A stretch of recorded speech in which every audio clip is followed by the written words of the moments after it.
And the day after, we were invited by Shimon Peres for dinner. And that day, Cyprus created diplomatic relations with Israel. So St Raphael was the pioneer the reason so that we have diplomatic relations with Israel. When something is genuine and correct, never deletes from your mind. The hard disk of your mind keeps it there forever. I'm Farah Shammas. Welcome to Hotel Talk. We hope you enjoy listening to this friendly conversation between people connected by real life in hotels.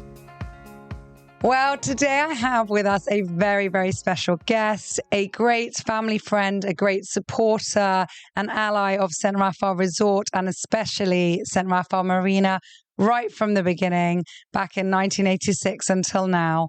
Dear Mr. Totos Theodosiou, thank you so much for being here on Hotel Talk.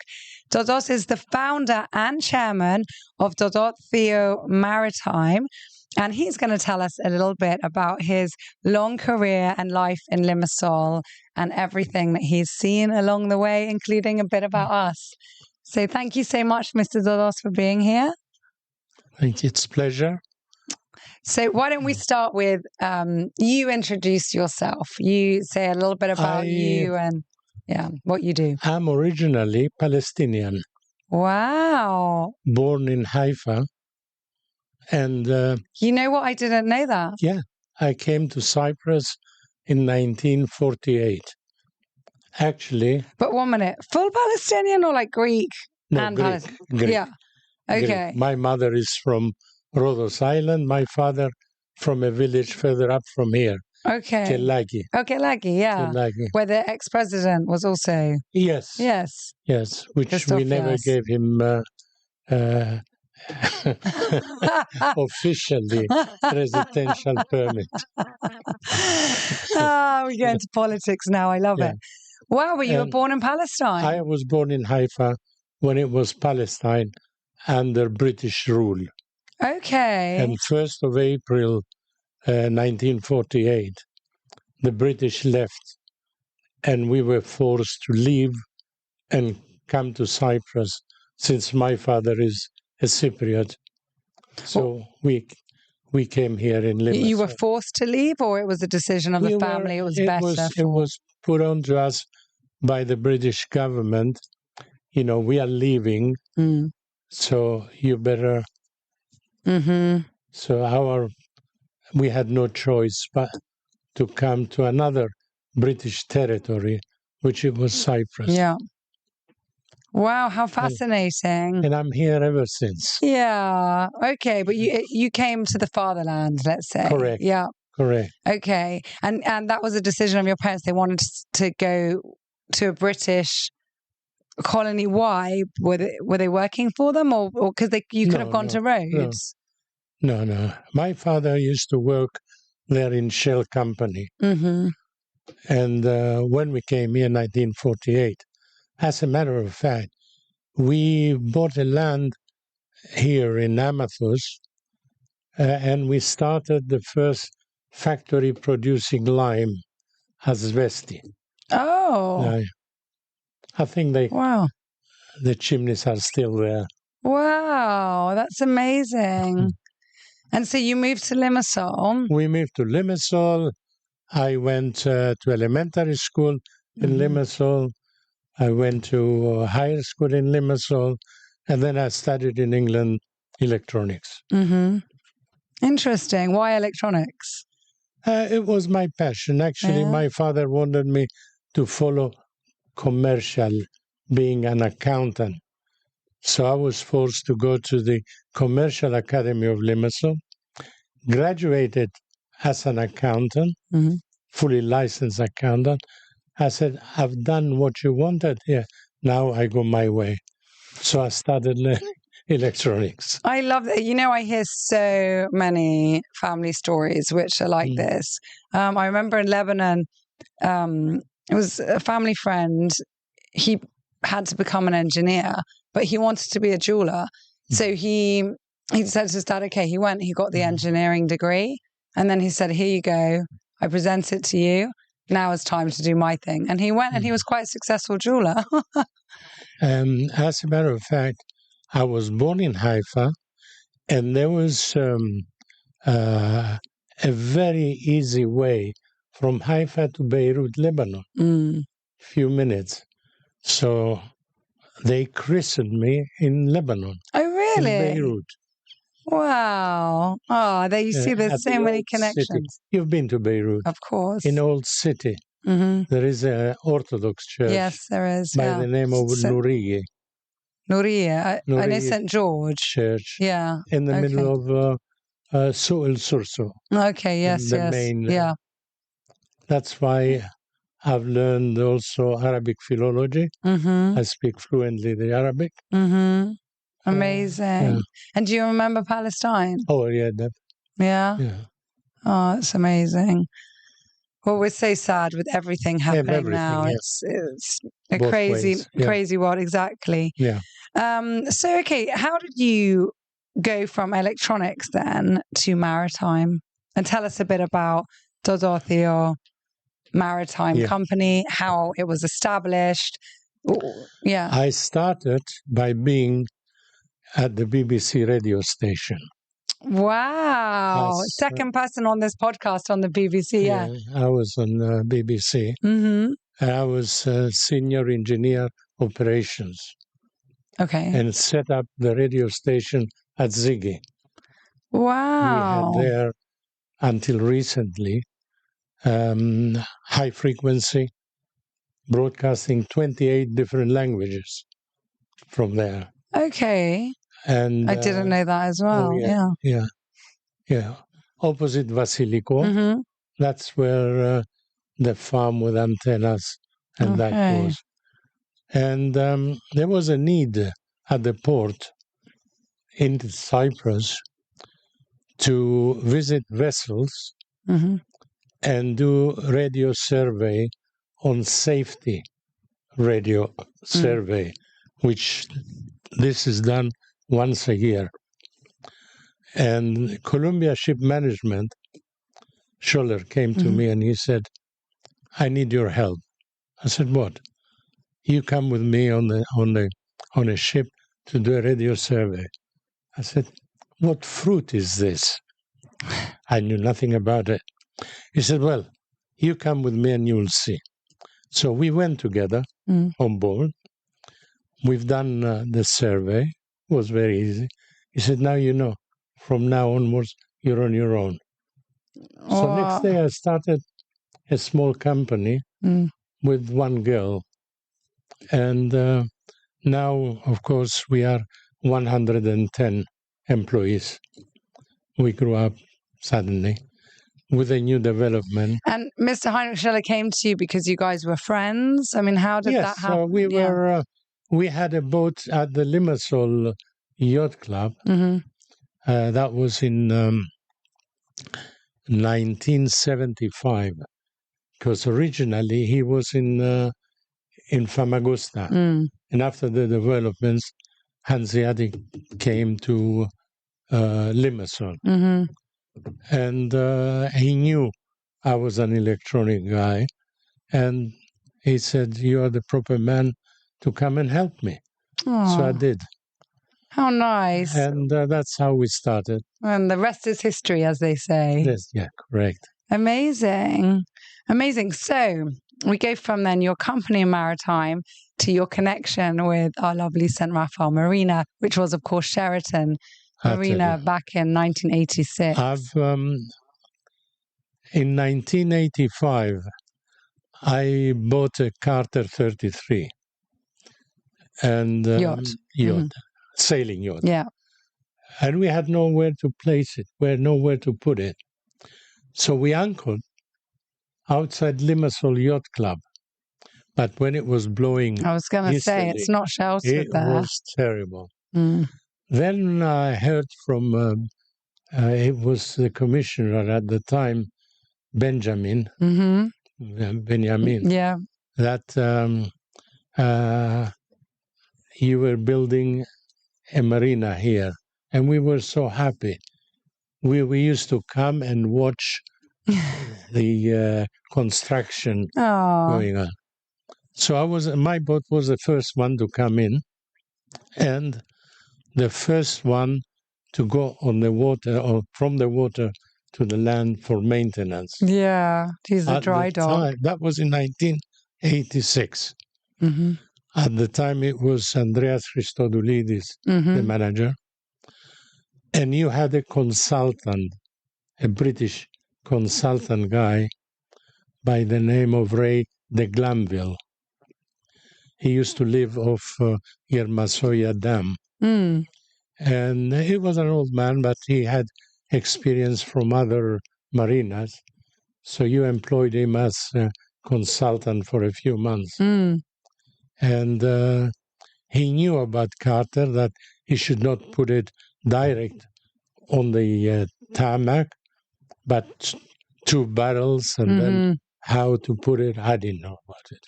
He knew all about it. It was very good. And ever since I'm here, you're loyal.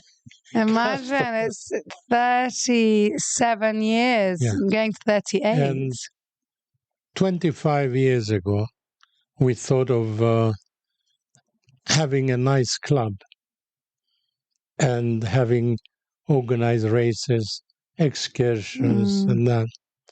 Is it 25 years already? Yeah.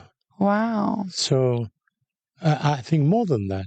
Because I remember when you did it. It was more than that, because in 1994, this is a history you should note, we organized a race from St Raphael to Haifa. Okay? And I think I did know this. You didn't know? No. I will tell you more. Tell me more, And I had the fine idea to go and visit our president at the time, which it was Glafkos Cleridis. I said, Mr. President, my wish is to do this. We start from St. Raphael, we go to Haifa Yacht Club, and I want to call it President's Cup. He said to me, not only I agree, not only I will put the caps, but I will come personally there and deliver the prizes. So he started with his boat from Cyprus, from Larnaca, together with the foreign minister, at the time was Alekos Michailidis, and him with his yacht, and they came to Haifa. Of course, at the time we had no diplomatic relations at all with Israel.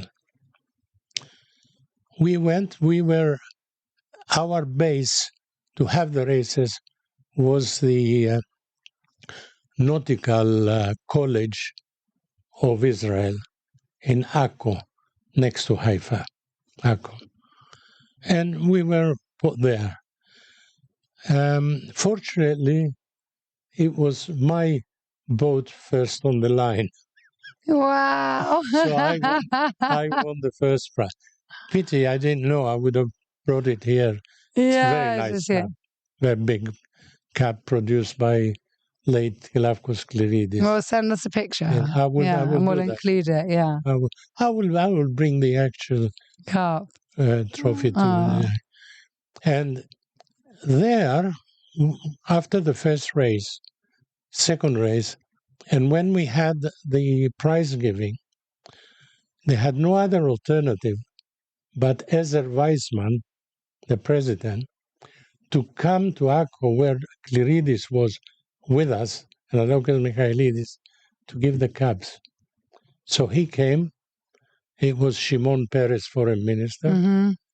Uzi Baram, from what I remember, he was minister of tourism. He was there. And the day after, we were invited by Shimon Peres for dinner. And that day, Cyprus created diplomatic relations with Israel. So St. Raphael was the pioneer to the reason, so that we have diplomatic relations with Israel. We had no office, nothing. Just the tourism organization had one girl, Louisa, who was giving leaflets, nothing else. So it was us, St Raphael Yacht Club, who originated this and created this. What a beautiful story. Yeah. I love that. Yeah. Oh, thank you for sharing. I think that's so special. Yeah. So let's hear a little bit more about St Raphael Yacht Club then. St Raphael Yacht Club was the pioneer yacht club. Thanks to you, of course, and to your management, we had a lot of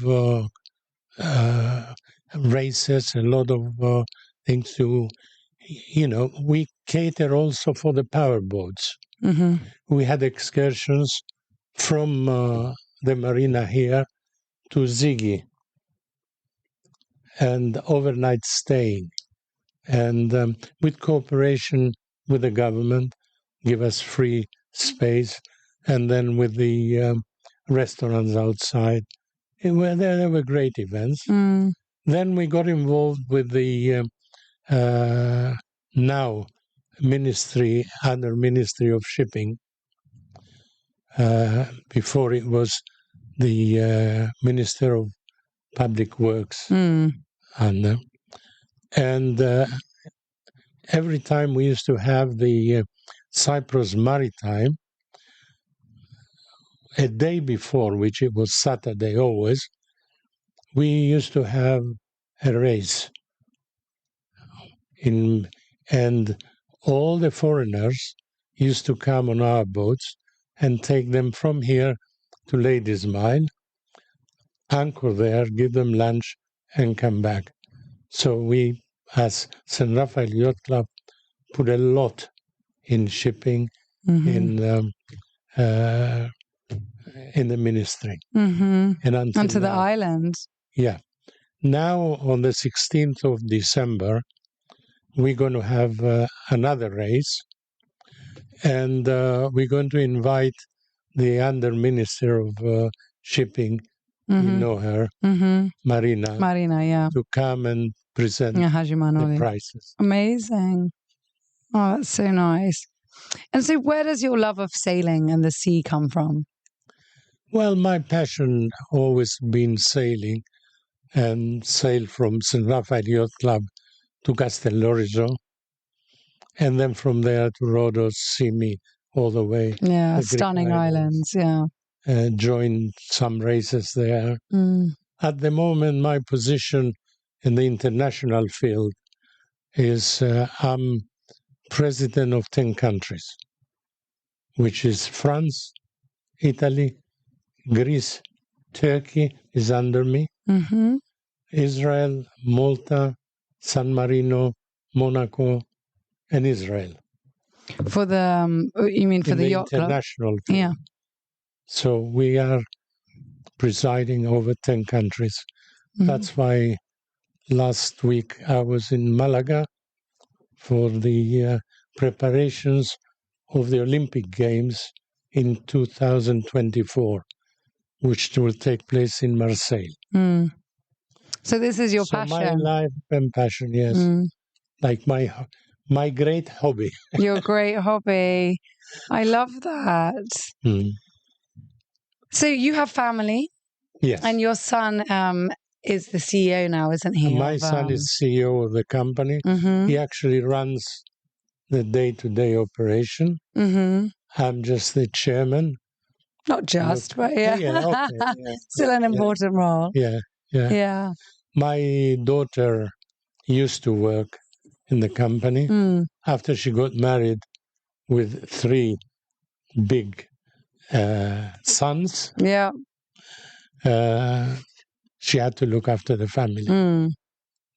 So I always ask everyone this about the importance of family to them. Yeah. Priority is always the family, and should be the family. Okay. If the family is well and your mind is clear, then you can produce at work. And thing about the good of work. As I said before, we started with one employee. We are now 110 in a lot of countries. Like in Greece, we have 25 in Piraeus. In Germany, we have 3. Singapore, 8. We have in Dubai. We have in Shanghai. So we had to expand and give service to the vessels. That's incredible. And I love that the base, is within ourselves and within our own home and our own houses. We have to be whole and complete and well in order to give in our professional life as well. So let's talk a little bit about Limassol, because, wow, has Limassol changed over the past when I came few years? When I came in 1948, Limassol was up to Glaston Street. Yeah, imagine. Glastonos and down, that was Limassol. You look from Glastonos and up, there was fields. Yeah. And I remember the actual bypass, Archiepiscopou Makariou, I remember it when it was just earth, nothing else. No tarmac, nothing. Imagine. Yeah. Well, that's why as well. I mean, there were so many beautiful houses there, but now they're all being turned into office blocks. And in actual fact, Limassol, when I came, was 14,000 inhabitants. Imagine. Yeah. Now it's over 100 and something. No, it's well over 200,000 now. Yeah. Yeah. So you can imagine. It's amazing, amazing. So how have you seen the change? Have you seen it positive? Are you nostalgic for the old days? Do you see it moving in the right direction? You cannot avoid it. That's what I think as well. We have to go with change. Yeah. And actually, I quite like the new skyline. Of course, we remember the older Limassol. I mean, the Limassol I remember, I can't even imagine the Limassol that you remember. But it's quite pretty now and neat with all these high, towers. We were worried about it, but it's actually... Yeah, the skyscrapers. Well, it's better that it's gone up and beautiful than spread out more. We've still got our lovely mountains around us, and it's definitely interesting. So I ask everybody this, a favorite quote.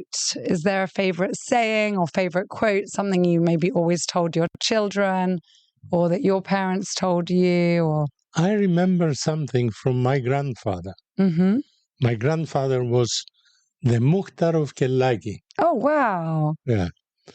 And he was very anti-smoker. Okay.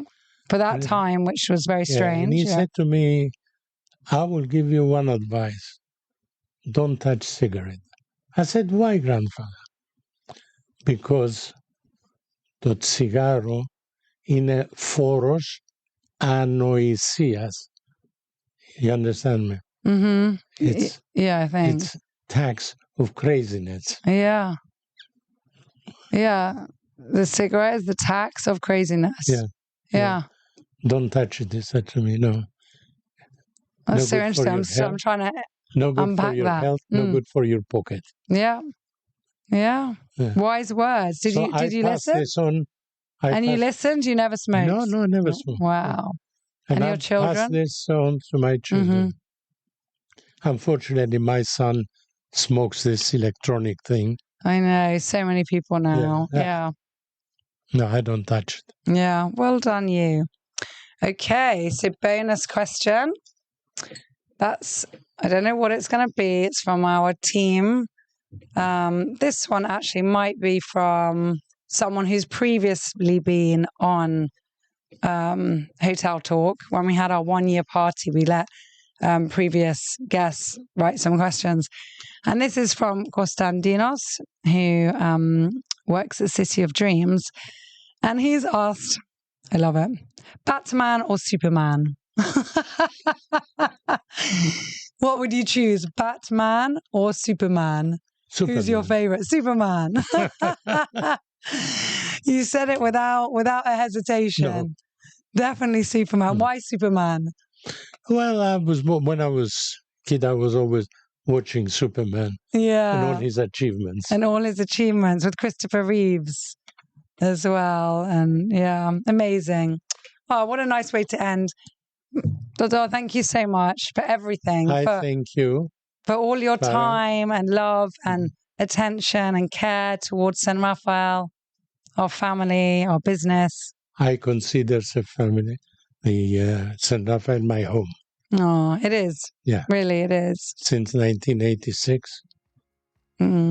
Thank you so much. I thank you. Thank you so much for listening to Hotel Talk, and I hope that you're enjoying every single moment of this exciting show. Don't forget to hit that subscribe button because it helps us more than you may realize. And if you can like and comment on whatever platform that you've chosen to listen to this podcast, that would be great. If you'd like to stay in touch, do follow me on social media and click on www.straphael.com. The exact website is in our show notes, and you can join our Seahorse Club where you can get exclusive offers and discounts and learn so much about our wonderful hotel here in Limassol, Cyprus. And also, if you'd like to email our reservations team and just quote Hotel Talk, they will be sure to give you an extra special price when you're booking your next trip with us. So we look forward to seeing you soon. Stay tuned, listen up more, and feedback is always more than welcome. Thank you.